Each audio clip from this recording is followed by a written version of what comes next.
Let's talk about dealing with rejection. This is a very needed episode because in this life, you're never going to stop experiencing rejection. It might not always be the same type of rejection, but rejection is yet another inevitable theme in this life, just like death, just like taxes.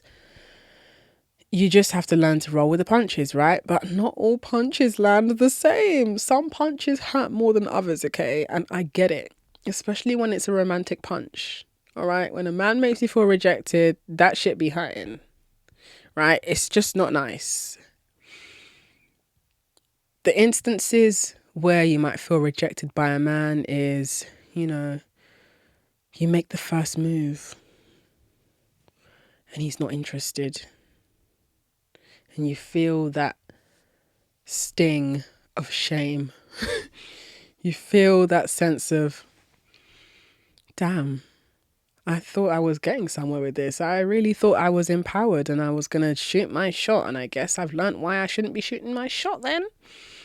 Or the instances where you tell a guy that you fancy him because he's been giving you clear signs that he likes you. So you feel like you can open up and share this with him, only for him to tell you he's got a girlfriend. Huh? What? You've got a girlfriend? But you were flirting with me. So that's a feeling of rejection. But why I think it's so important as women for us to stop making the first move on these men is you don't need to tell a man what he likes. You don't need to tell a man to pursue what he likes. And I know some people might not like the sound of that because I guess it robs them of their opportunity as women to flex their big girl muscle of yeah, but I'm an empowered babe. I've been in situations where I'm picking up on vibes from a guy, right? Them ones you're picking up on vibes, you can tell that he's feeling you, innit? These biscuits are these biscuits are so nice. He's feeling your biscuits. And then you decide, I think I'm going to say something to him because he's not really making that move, It's almost like he's edging you with attention. So you feel compelled to sort of take the reins. And that's normally the part where I could just come in and be like, danger, danger. Stop. Do not play the man's role. And I know this is going to sound controversial because it's gender roles. What are we doing with those? We don't need gender roles. If you like a man, tell him. I think some roles need to be roles. Okay? Yes, I agree that not all gender roles are still needed, especially when they involve women having to endure oppression that doesn't benefit us. But I think that men should just go back to shutting the whole entire hell up and building things. Yeah, just shut up and build something, man. Instead, you're on the internet negging women and telling us what we should and shouldn't wear. Shut up and go build a house. Your grandfather built your grandma's house with his bare hands. And you, what are you doing? What are you building? You're building a following on Fortnite. Please leave me alone. But yeah, some gender roles need to be preserved. I do think that men should do the pursuing, and I don't need the world to agree with me for me to live according to that reality. I don't entertain men who are not actively pursuing me. Do you know there's been times when in the past, and I have to emphasize that it was the past because we used the past to predict the future, okay? We need to use our past to inform how we're going to navigate in the present. What are we learning from the past? And how are we using what we've learned from the past to inform how we're going to move in the future? Okay? So, in the past, if a guy was showing interest, but it was kind of wishy-washy, hot and cold, lukewarm, unsure if he's interested, he's kind of pussyfooting, do you know what I would do? being the Sagittarius, boisterous, bold woman that I am, I would sort of like do the whole, I'm empowered. I'm gonna tell him how I feel. I'm gonna give him some material to work with. Yeah. And then I would be the one who would make the first move. And in the moment, it would actually feel very empowering. I'm not gonna lie. I would even argue that it felt hot sometimes to just, like say to this guy, I'm feeling you. And I know you're feeling me as well. So what are you saying? Oh, that made me cringe. That made me cringe saying that, guys. I don't know if it's something about turning 30. Ever since I turned 30, I can't shut the hell up about turning 30. If you're not 30 yet, you're going to love it. And I know that when you're not 30 and people tell you you're going to love being 30, you think they're just saying that to make up for something that they're... No, I mean it, girl. When you reach 30, shit just gets very real. And you're like, that's not going to work for me. Or, I prefer that. So I'm going to do more of that. So now that I'm 30 and I look back on the times when I was shooting my shot at men, ooh, makes me cringe. Because usually when I would shoot my shot at these men, they would catch the shot, girl. Like, because it's free pussy. Let's be so real. It's a man. Men rarely ever turn down free pussy unless they actually genuinely are not attracted to you or they get an ego boost out of rejecting you. There are men who get something out of rejecting women. You got to be so careful with that. But we need to rebrand empowerment. We need to reassess what we feel empowered by. Because a lot of women, they feel empowered by making the first move on a man. And I find that very desperate. There's instances where there's a guy who, he's lukewarm, wishy-washy. And you're not sure if he's going to actually make the move. So what do? What you do is you try to lay very easily accessible traps for him by dropping hints and overt clues, by alluding to things that will encourage him to complete the sentence, i.e., you're almost setting it up for him so that he can't fail. You're doing things that are more obvious so that he can feel like it's safe for him to shoot his shot because she's definitely going to be receptive. She wants it. And when they know that you want it, it's almost like, okay, they don't have to put as much effort into landing this plane properly. Do you get what I mean? It's like she set it all up for me. So she's taken my job as a man out of the mix. So guess I'll just fling a shot. I won't even look where it goes. That's what happens when you set it up for men. I know that in your head you're thinking he's hinting and maybe he's shy because he might be intimidated by me. We need to leave this intimidated word alone.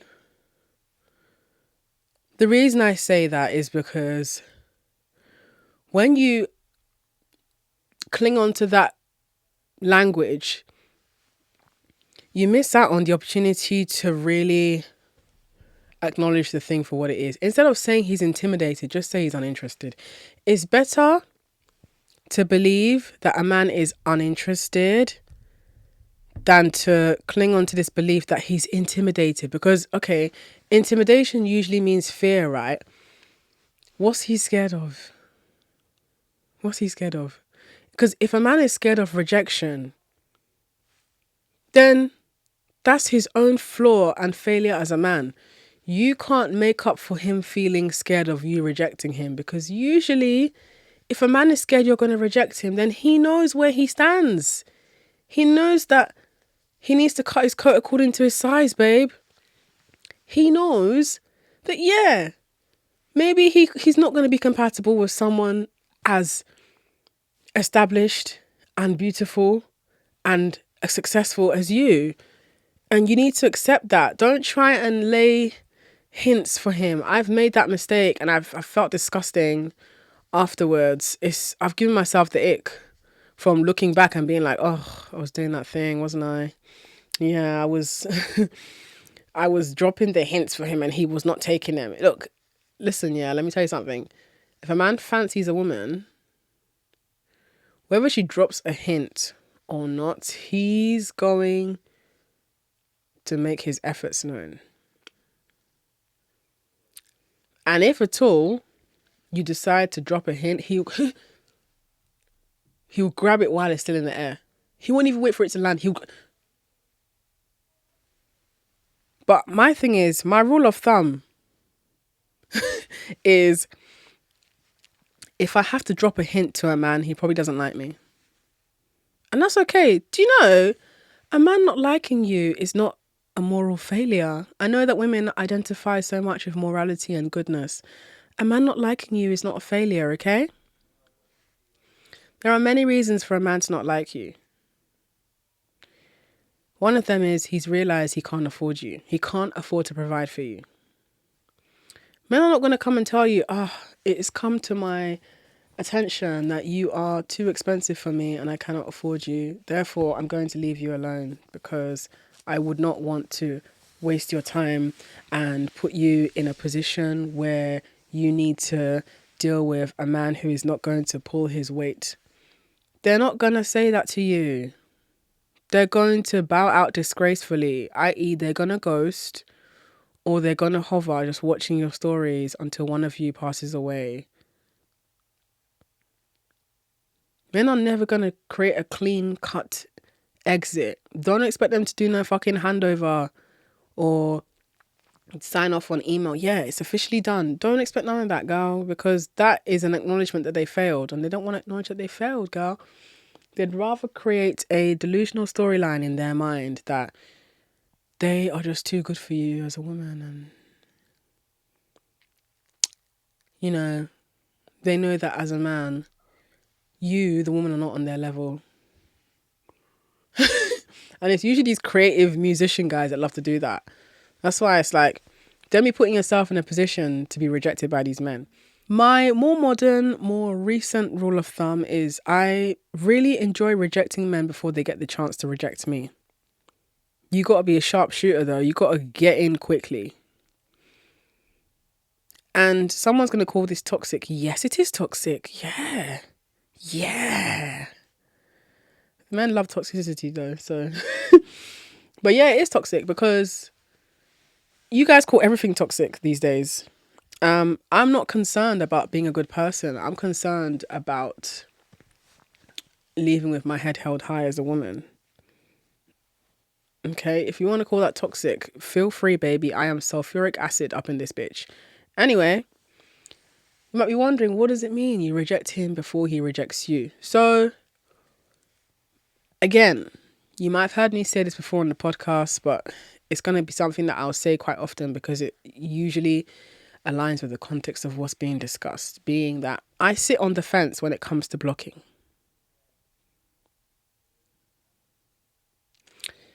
A lot of the time, my perspective is that blocking comes across emotional and it comes across like you're too invested.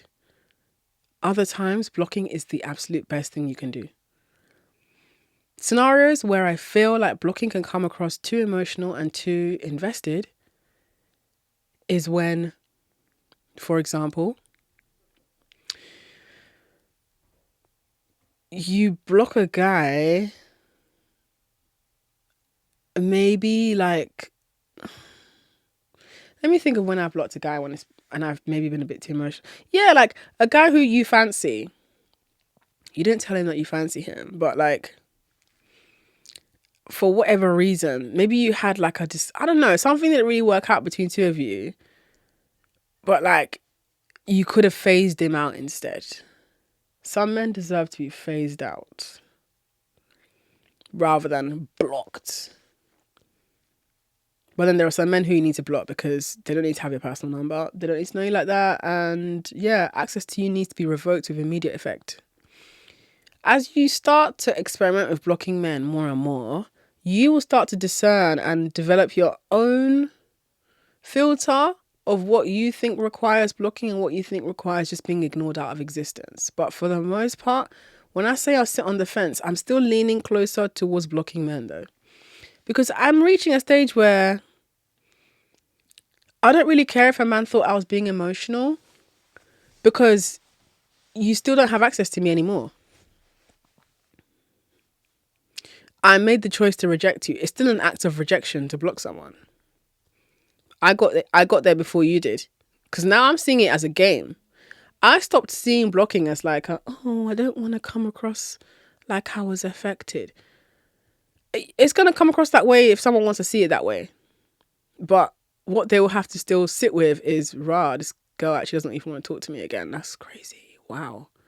Damn. Okay. I'm not used to that feeling. The people who I enjoy blocking are good-looking men. I've blocked many good-looking men. Yo, my block list is a cemetery of good-looking men who thought they could try their shit over here. If I was to release a tell-all of men who I've blocked,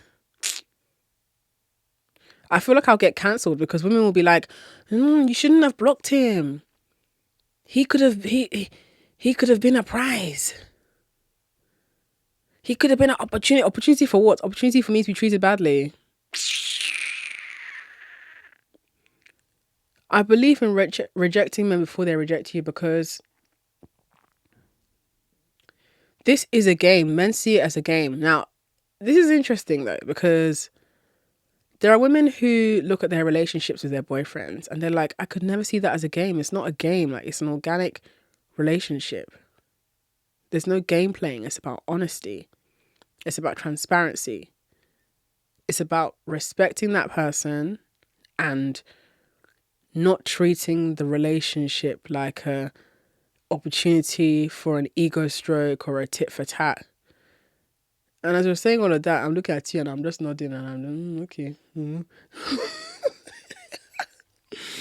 And the reason I say okay, Mumu, is because when you think about game playing, I think that what comes to mind for most people, and I understand why that comes to mind, but most people, what comes to mind for them in terms of game playing is like, they see this formulaic, mechanical, I make a move, you look at the move I've made, you think of your strategy, and then you make a responsive move, and then we both review the moves that have just been made, and we think, how can I get over on this person so I can win this game? I'm playing against somebody I love. Keyword against. Okay, they're now going to make a move. Well, I need to anticipate what their next 3 moves are going to be, seeing as they made this move, because I have to win. And this is a loveless, cold game. And I need to prioritize winning over prioritizing connecting with them and maintaining a sustainable environment for us to mutually maintain our love, because this is only about the game. It's like, that's not necessarily what a game has to be. Okay. I know this is controversial. I know this won't really go down the right hole for a lot of people, but I'm going to still say it anyway. When you start to really mature into seeing men for what they truly are, playing a game with a man that you're dating will be the least of your worries, because it's about what game you're playing. There are different games to play. Snakes and ladders is not the same as chess. It's not the same as Connect 4. It's not the same as Call of Duty. But they are all games, right? But with snakes and ladders, the outcome and the method to win that game is very different to Connect 4. With Connect 4, the rules are different. The apparatus is different. It's an entirely different system. Just like how each relationship is different, right? So when I'm thinking of being in partnership with a man that you love and playing a game with him, it's not a game of trying to deceive him or mastermind trick him into only taking what he has and giving nothing and just being this ultimate game player. No. I feel like a lot of women, their minds always go to the extreme because they don't want to do it. They don't even want to explore the possibility of what I'm saying. They're just like, no, I don't want to do that. It's a game. Relax. Cool down. The kind of game I'm talking about here is, You see how when you're married, you have to always be playing a game. But it's not a game that is making your computer make that hot fan blowing noise. It's not that kind of game. No, no, no, no, no. This game can run in the background, my dear. This is the kind of game where you are only having sex with him if he gives you a good reason to. Sex is not something you just be having anyhow with your husband. No. No. Have the needs and requirements been met? Is he still making the effort to chase you? That's the game. Kiss chase. That's the game we're playing. We're not playing Scrabble. Okay? We're not playing Doctor Who. It's kiss chase, babe. Okay? Simple game. Don't worry. No one's going to die in this, all right? Relax. You hear the word game and you start to tense up. I don't want to play a game. I want to be honest. That's why you lot end up in the situations you're in, because you talk too much. Cool down. When you're playing Kiss Chase, do you remember Kiss Chase from primary school? If you grew up in Britain, you might know Kiss Chase. I don't know about America, if you people were playing Kiss Chase, but it's just a very simple game. The boys are running after the girls, and the girl that they like, they run after her, and then they give her a kiss on the cheek if they're able to catch her. That's all it is.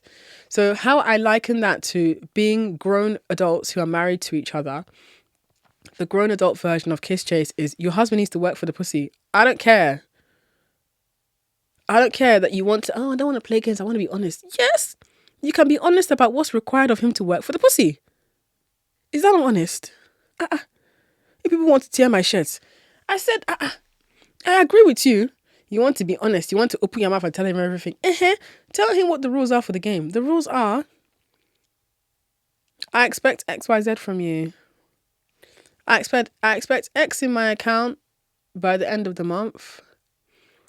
That trip that we've been planning for the Maldives, I want you to have sorted it out so that I can send you my wardrobe list for the outfits I want for vacation. Hurry up, because I don't want to wait too long. When everything is sorted, now I'm aroused. Let's go. I don't give a fuck what you guys think. Sorry. You lot are playing this game all wrong. You're talking about I don't want to play games. So what do? You just, I just want to be honest. Okay.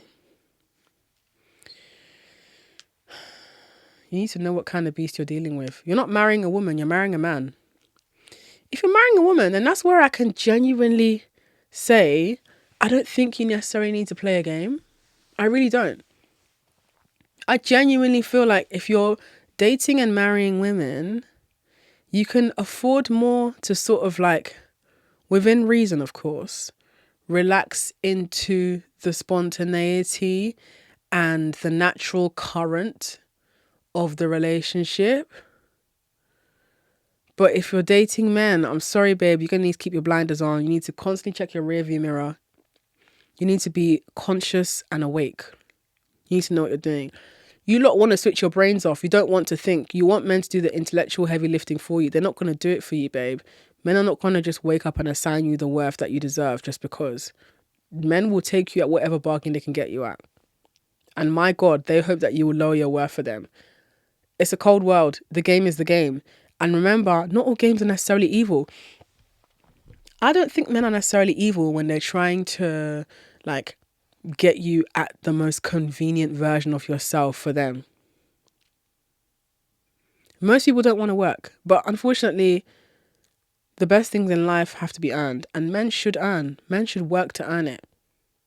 Okay? If that man is not working to earn the closeness that he wants from you, then he doesn't get to that level with you. And that's final.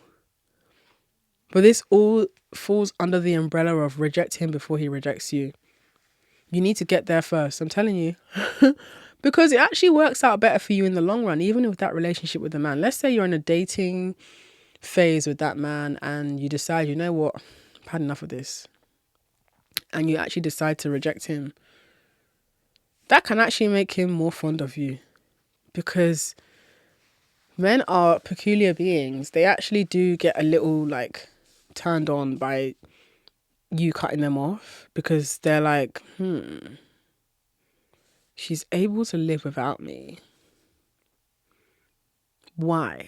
Why is she so able to live without me, and why do I find that attractive? I hate that I find that attractive, but I now find her more attractive because not only has she now moved on, but I can see that other guys are attracted to her. Fuck. And she does look really good. In fact, she looks even better than when we were dating. Oh my gosh. I need to win her back. That's how they see it. You're here, so I don't want to play games. I don't want to play games. Don't play game now. See what will happen. Don't worry. The reason why I'm so urgently hell-bent on doing this work and saying these things is because we don't have the time we think we have, guys. We spend so much of our time wasted on trying to meet men in the middle. You were never meant to meet men in the middle, my dear. They should come and meet you where you are. If your baseline for how you want to be treated is outside of a man's scope of reach, then it's outside of his scope of reach. That's for him to accept. It's not for you to now change your baseline for him. That rarely ever works out well. Men want to be able to reject you first. They pride their manhood on being able to say, this stunning girl who everyone's attracted to, she's successful, she's mouthy. I'm using myself as an example because there are a lot of men who, they're drawn to me because they want to try and chip away at me and break me and bend me after fucking me. Oh, this attractive girl who everybody is talking about. Oh, this strict babe. Well, let me tell you a secret. She wasn't strict with me. Oh, this woman with high standards. Well, let me tell you a secret. She lowered her standards for me because I'm that guy. Yeah. That's the narrative they want to tell themselves. They get off on being able to reject you because it gives them a sense of validation that they otherwise would not have gotten had they not been able to even attract or speak to a woman like you. You are validating these men. So always remember that when you're validating men, you're giving them power. Be conscious of that power. What are you doing with that power? Because for me, I don't even be writing paragraphs no more, you guys. I just block these men. And I'm not even blocking them so that they can come and call me back on an unknown caller number. I don't need that. Because once I've blocked you, I've mentally shot you in the head and laid you to rest. That's how I see it. Like, I have got to draw my own red line. Because once I block you, what I also do is I erase the chat. Depending on what was discussed in that chat, I might export the chat just for like legal reasons if I need to. So what I mean by exporting the chat is WhatsApp has a function where you can export the chat into just a text file so that it has timestamps and every single message you've exchanged with each other solely in text format. And if an image was sent, I believe that the image will also be included in there. But it's not a file you can interact with. You can't message somebody in the file. It's a file where if for whatever reason you need to enter legal territories, you can use that text file as evidence. Now, there is no situation I have with a man at the moment where I'm considering anything legal, but it's a habit that I'd rather form from now. If at all, there's a man who I've spoken to over enough of a period of time, and maybe sensitive information might have been exchanged, or he ends up being dangerous to me later down the line and I didn't anticipate it. If I block him and just delete the chat, then I've potentially erased some evidence. This is where my mind goes. Okay? I've got Scorpio placement, guys. Got my Venus in Scorpio and I've got a Scorpio North Node. I'll be thinking ahead. Not only do I think ahead, but I'm very I like to lurk in the shadows and just try to anticipate what someone is likely to do so that I can prepare for that. And I know that it sounds a little neurotic, but this is men we're dealing with at the end of the day. So at least I've exported the chat. I've got evidence of the chat. And even if we're not entering legal, if he tries to lie, talking about she was trying to move to me. She was trying to stick it on me. I've got the exported chats. I can just screenshot it and post it if I need to. Not that I've ever been in that situation with a man, but you just never know, babe, because men be lying. Now, the mechanism, though, of blocking a man and erasing the chat is, once you've erased the chat, you quite physically don't have anything to respond to. Because one, you've blocked him and now you've erased the chat. Now, if you had blocked him, but you didn't erase the chat, you could decide on a random Tuesday when the rumination bug provokes you to go back to that chat, read it, get yourself upset, unblock him and send him a nasty fireball of a message. If you're a fire sign Sagittarius like me, then you know that's part of our habits, innit? I know what I'm like. Sometimes I'll randomly realize that a man was taking me for a dickhead and my head gets hot. You know when the dots join, you're like, oh, wait.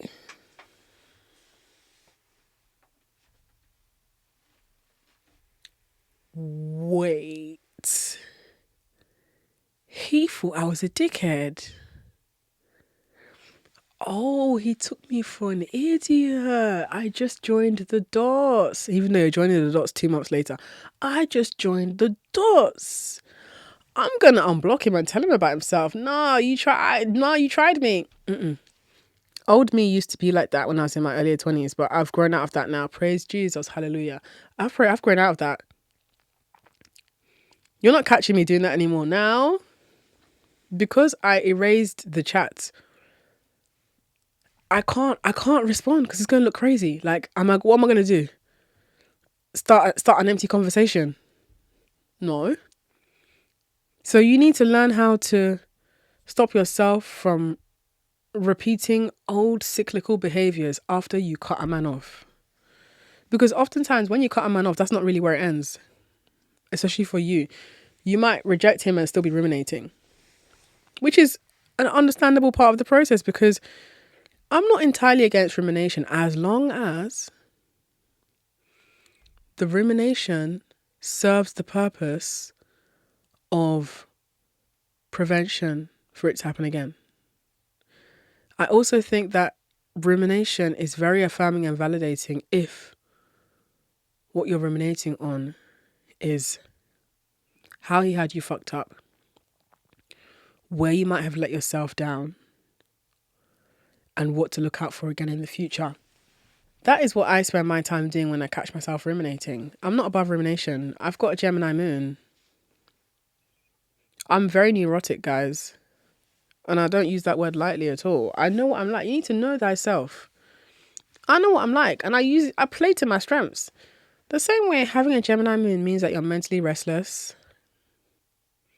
And you're darting from one possibility to another. And you're visiting all of those endless, restless scenarios. Is the same way you can use that same unstable energy to channel that instability towards, okay, these are all the ways that I'm likely to get taken advantage of by men. So what am I going to do to not just prepare for that, but prevent that? Use the way you are as your starting point. No one's perfect. It's not about being perfect. It's about preventing these men from taking advantage of you, because when women take advantage of men, at most they lose money. When men take advantage of women, we lose our lives, guys. You stand to lose your life. This is harm reduction 101. I see my work as the stage before you enter a domestic violence shelter.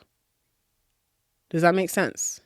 Like, I would hope that my work serves the purpose of, if you're a woman who has the potential to end up in an abusive relationship, Hopefully you'll come across my work and it will mentally fortify you. And through being educated via the things that I share, you're mentally stronger. So you're more mentally resistant to the tricks that abusers and manipulators would use on you. So had you not listened to my podcast, you might have been more likely to end up in an abusive relationship. I'm not being self-righteous or taking on some sort of hero complex when I say that. I mean everything I'm saying here. I know what impacts my work has. And that's why I'm so hell-bent on it. We don't have enough creators like myself doing what I'm doing because not enough people, first of all, have the guts to be this outspoken. And secondly, it's not easy to be this articulate about certain things. I've spent a lot of time studying this shit. Not in books, but studying it through my experiences and experiences of other women. Pattern recognition is a key theme for me. I'm on the spectrum. So when you're on the spectrum, yeah, pattern recognition, we go together real bad.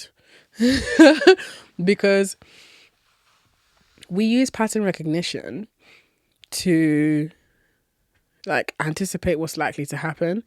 So when I noticed that, based on my pattern recognition, this guy is presenting behaviors that reminds me a lot of the last guy and the guy before that and the 3 guys before that as well, who all eventually ended up doing the same thing that I think is about to happen. I'm not going to wait for this particular guy to have enough time to do the thing that I think is going to happen. I'm just going to cut him off before he even tries it.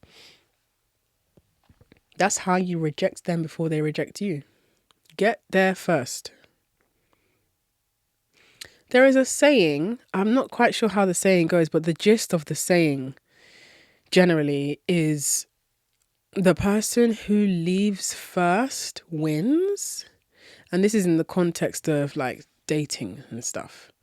And I think that's so true because again, I know that the question is going to be, wins what though? What's the prize? This should not be a game. The prize is intact self-esteem. That's the prize. You stand to lose a chunk of your self-esteem when you let men come into your life and take what they need and leave you with nothing. That's a huge loss. Men gain something from siphoning your self-esteem from you.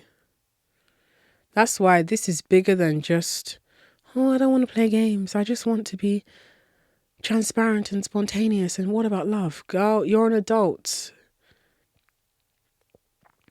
The love of a man is not good enough for the risk that you're putting yourself in a position of. We put love from men on such a pedestal, but it's not all that. You're putting yourself in danger. You're risking your career for emotions from a man. I don't know, girl. All in all, know when to get off the horse. Know when to stop. Don't wait for a man to have to cut it off before you decide, you know what, this is not going to work for me. No, I will not be explaining, but I've decided it's not going to work for me. Case closed. Done. The end. And you know what? I think we should wrap the episode there, to be honest, because the lesson has to be learnt in one way or another. And those who don't hear must feel. And I hope that whatever you feel does not put you in such a dark place that you lose a sense of who you are and you forget to see the light. That's all I'm going to say on that. Thank you for listening. Take care. And as always, I will catch you in the next episode.